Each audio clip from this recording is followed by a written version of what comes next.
सद्भाव के सभी दर्शकों को मेरा नमस्कार। मैं प्रदीप गौड़। अपने पिछले वीडियो में जिसमें मैंने अमित शाह जी का इंटरव्यू का वर्णन किया था, उसका एनालिसिस किया था जो उन्होंने राहुल कंवल को दिया है ऑन 19th of April 2024 पहले चरण के मतदान के बाद। समस्या ये है कि हमारा विपक्ष और हमारे बहुत सारे पत्रकार बंधु ये सोचते हैं कि भारतीय जनता पार्टी अपने पुराने अलायंस के साथियों की पार्टीज़ को तोड़ने में लगी हुई है। और राहुल कंवल जी ने प्रश्न किया था कि आप अपने पुराने मित्रों की पार्टी को तोड़ रहे हैं जैसे आपने महाराष्ट्र में उद्धव ठाकरे की पार्टी शिवसेना को तोड़ दिया। तो अमित शाह जी ने कहा था कि उस पार्टी को टूटने के पीछे बीजेपी ने ऐसा कुछ भी नहीं किया कि जिससे उद्धव ठाकरे जी की पार्टी टूटती। इसमें उद्धव ठाकरे जी का अपना ही हाथ था, जैसे कि उन्होंने शिंदे जी को महाराष्ट्र का मुख्यमंत्री नहीं बनने दिया। अगर वो शिंदे जी को महाराष्ट्र का मुख्यमंत्री बना देते तो पार्टी नहीं टूटती। लेकिन उद्धव ठाकरे जी अपनी पिता की पार्टी पे स्थापित हो गए और शिवसेना जो बाला साहब ठाकरे जी ने बनाई थी, उनके बाद उसकी बागडोर उद्धव ठाकरे जी के पास आ गई। इसी प्रकार आगे अब वो उद्धव ठाकरे अपनी पार्टी को अपने पुत्र के नाम कर देते हैं। आदित्य ठाकरे जी अगले मुख्यमंत्री हो जाते। ये रीज़न था जिसकी वजह से उद्धव ठाकरे जी की पार्टी टूट गई और शिंदे जी पार्टी से अलग हो गए और उन्होंने नई शिवसेना बना ली। तो इसके पीछे जो हाथ है वो परिवारवाद का है। अब है क्या कि हमारे बहुत सारे पत्रकार बंधु, मीडिया के मित्र, जैसे मैं कुछ के नाम भी लेना पसंद करूंगा, जैसे कि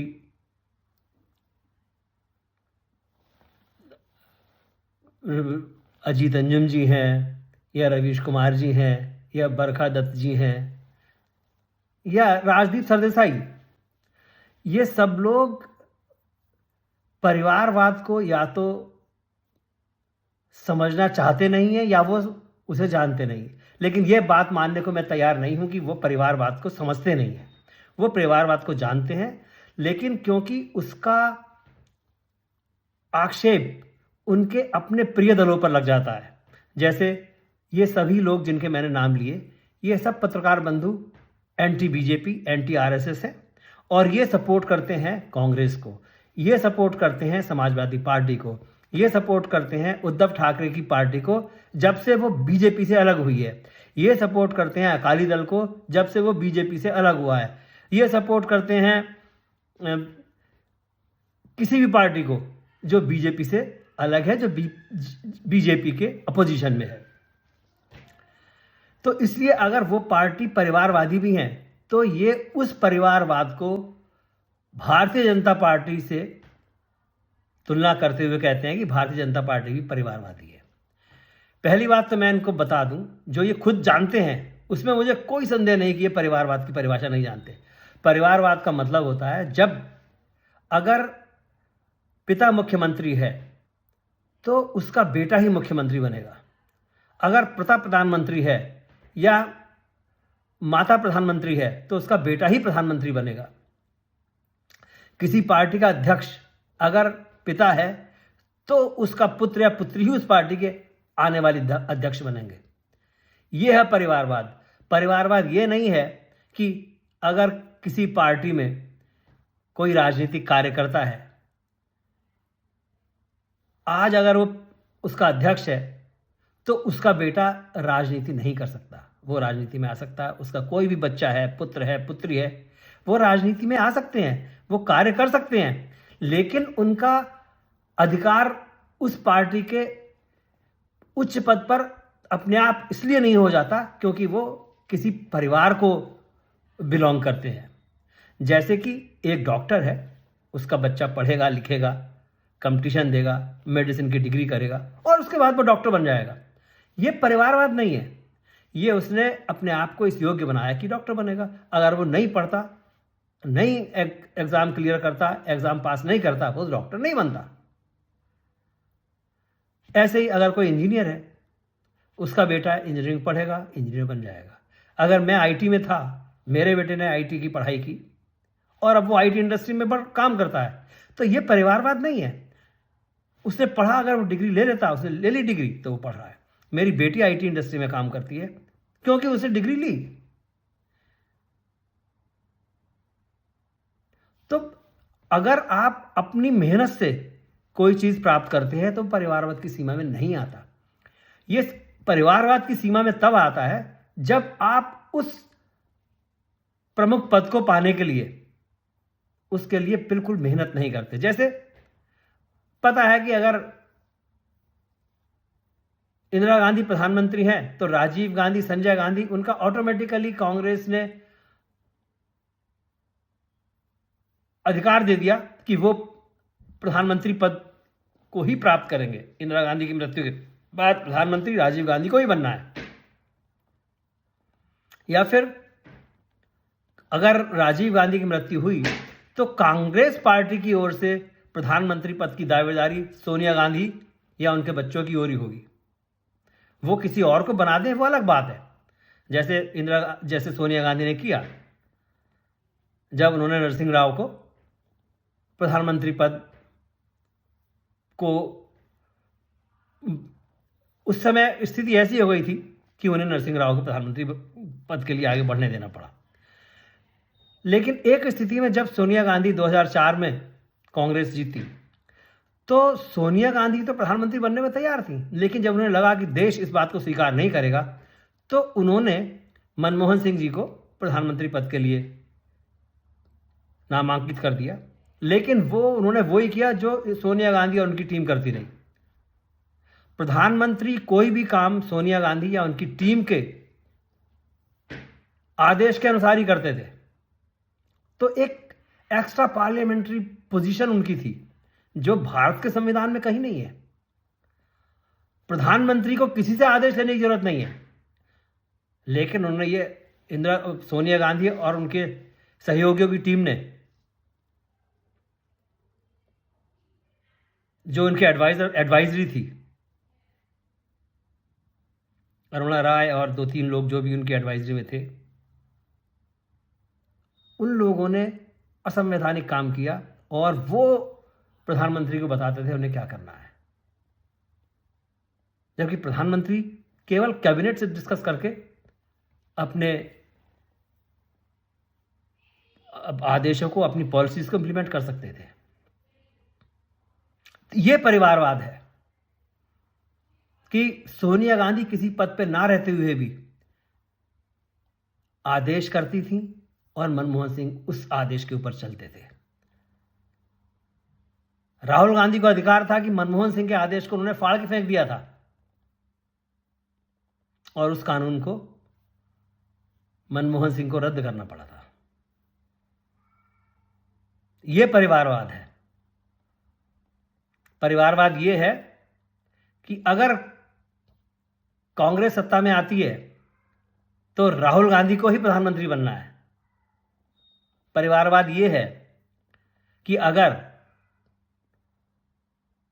कांग्रेस का अध्यक्ष कोई बनेगा तो वो वही बनेगा जिसे राहुल गांधी और सोनिया गांधी सपोर्ट करेंगे, नॉमिनेट करने जैसा ही समझिए कि अगर वो उनकी गुड बुक्स में नहीं है तो वो प्रधानमंत्री नहीं बन सकता, वो कांग्रेस का अध्यक्ष नहीं बन सकता। जैसे राहुल गांधी अमेठी से खड़े होंगे या नहीं, जब ये खड़गे जी से पूछा गया, जो कि इस समय कांग्रेस के अध्यक्ष हैं, तो उन्होंने कहा ये राहुल गांधी ही डिसाइड करेंगे। और राहुल गांधी कहते हैं कि पार्टी डिसाइड करेगी। तो ये परिवारवाद है कि उनके ऊपर उस पार्टी में कोई नहीं। अगर उत्तर प्रदेश में समाजवादी पार्टी सत्ता में आती है तो उसमें मुख्यमंत्री अखिलेश यादव ही बनेंगे। समाजवादी पार्टी का कोई और व्यक्ति या कोई और यादव वो मुख्यमंत्री नहीं बन सकता। अगर सत्ता लालू यादव के पास है, आरजेडी के पास है बिहार में, तो लालू यादव या उनका पुत्र, क्योंकि लालू यादव तो बन नहीं सकते, सजा याफ्ता है, तो फिर उनके पुत्र ही वहां के मुख्यमंत्री बनेंगे। अगर लालू यादव इस पोजीशन में है कि उनकी पार्टी इतना बहुमत प्राप्त करती है। इसी प्रकार पंजाब में अकालियों का साथ था कि अगर अकाली दल सत्ता में आएगा तो प्रकाश सिंह बादल, अब तो वो नहीं रहे, या उनके पुत्र ही सत्ता में रहेंगे, वो ही मुख्यमंत्री बनेंगे। इसी प्रकार महाराष्ट्र में शिवसेना ने किया कि अगर शिवसेना सत्ता में होगी तो क्योंकि बाला साहब ठाकरे के पुत्र उद्धव ठाकरे ने उनका स्थान लिया है, तो अब उनका पुत्र आदित्य ठाकरे ही मुख्यमंत्री बनेगा। अगर तमिलनाडु में करुणानिधि की पार्टी सत्ता में आती है तो उनके पुत्र और पौत्र वही तमिलनाडु के मुख्यमंत्री बनेंगे। यह है परिवारवाद। अगर बंगाल में, पश्चिमी बंगाल में ममता बनर्जी सत्ता में आती हैं तो आज ममता बनर्जी, लेकिन वही परिवारवादी पार्टी है, तो उनके भतीजे, क्योंकि ममता का अपना तो कोई बच्चा है नहीं, तो उनका भाई का बेटा वो ही सत्ता का प्रमुख बनेगा। इसी प्रकार देश में कई और ऐसी परिवारवादी पार्टी हैं कि अगर पिता के बाद पुत्र या पुत्री और उनके बाद उनके पुत्र या पुत्री, जैसे जवाहरलाल नेहरू के बाद इंदिरा गांधी, इंदिरा गांधी के बाद राजीव गांधी, राजीव गांधी के बाद उनके पुत्र या पुत्री, उसके बाद उनके पुत्र या पुत्री। उनका एक अधिकार है, किस लिए? क्योंकि उनका जन्म उस परिवार में हुआ है, उनके पास ज्ञान हो ना हो। यह परिवारवाद है। परिवारवाद ये नहीं है कि अगर मैंने इंजीनियरिंग की, मैं आईटी इंडस्ट्री में था, तो मेरे बेटे ने इंजीनियरिंग करने के बाद किसी आईटी इंडस्ट्री के किसी कंपनी में ही काम किया। ये उसने अपने मेहनत से, अपने प्रयास से प्राप्त किया है। इसमें मेरा कोई योगदान नहीं है। या मेरी बेटी अगर आईटी इंडस्ट्री में काम कर रही है तो उसमें मेरा कोई योगदान नहीं है। उसने अपने आप मेहनत की, पढ़ाई की और वो काम कर रही है। यह परिवारवाद नहीं है। आप इस देश में, डेमोक्रेसी में कोई भी काम करने के लिए स्वतंत्र हैं, लेकिन जब आपका अधिकार हो जाता है कि मेरा यह अधिकार है कि अगर मैं इस परिवार में पैदा हुआ हूं तो मुझे प्रधानमंत्री ही बनना है, यह परिवारवाद है। ऐसा नहीं है कि राजदीप सरदेसाई या अजीत अंजुम या रवीश कुमार या विशाल शर्मा, इस तरह के बहुत सारे लोग, मैंने कुछ नाम लिए हैं केवल, या इस तरह के बहुत सारे नेता या अखिलेश यादव, ये सब जानते हैं इस बात को परिवारवाद क्या है, लेकिन फिर भी ये अनर्गल प्रश्न करते हैं और अनर्गल प्रलाप करते हैं।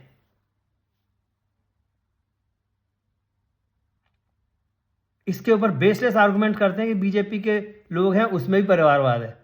अगर राजनाथ सिंह का बेटा है, उसको इन पॉलिटिक्स में इंटरेस्ट है, तो वो बिल्कुल जा सकता है।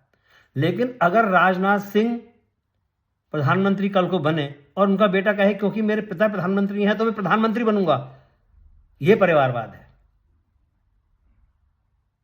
अगर अमित शाह का बेटा कल को अमित शाह प्रधानमंत्री बने और वो कहे मैं भी प्रधानमंत्री बनूंगा, मैं प्रधानमंत्री ही बनूंगा, अगर अमित शाह आज प्रधानमंत्री हैं तो कल को मैं ही प्रधानमंत्री बनूंगा, यह परिवारवाद है।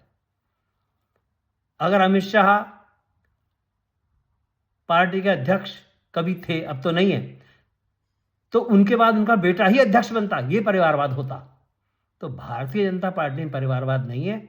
जो लोग ऐसा करते हैं वो जनता को मूर्ख समझते हैं, कि जनता नहीं समझती परिवारवाद क्या होता है। जनता अच्छी तरह समझती परिवारवाद क्या होता है।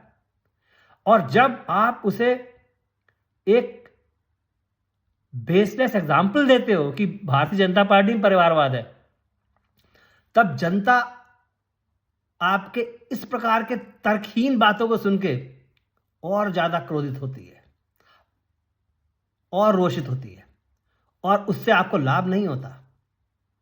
जनता सोचती है कि आप जनता की तर्क शक्ति को, जनता की बुद्धि को कोई वैल्यू नहीं देते हो। आप सोचते हो उन्हें कुछ समझ में नहीं आता। अरे आप जितने समझदार हो, जनता आपसे ज्यादा समझदार है।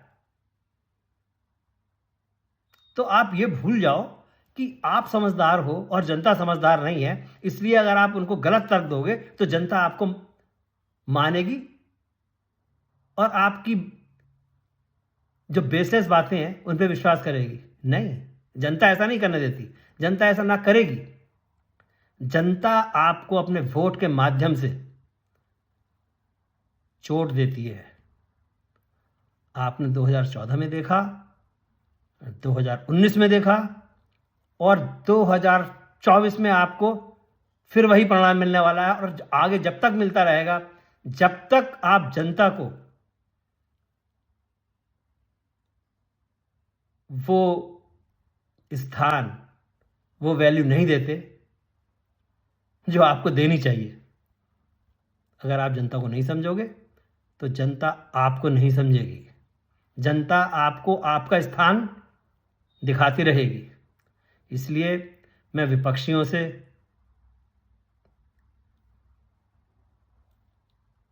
उनको मैं सलाह देता हूं कि जनता की बुद्धिमत्ता पे किसी प्रकार का संदेह ना करें, और उन्हें यह ना बताएं कि परिवारवाद क्या है क्या नहीं है, क्योंकि वो जानते हैं कि परिवारवाद किन पार्टीज में है और किन पार्टीज में नहीं है।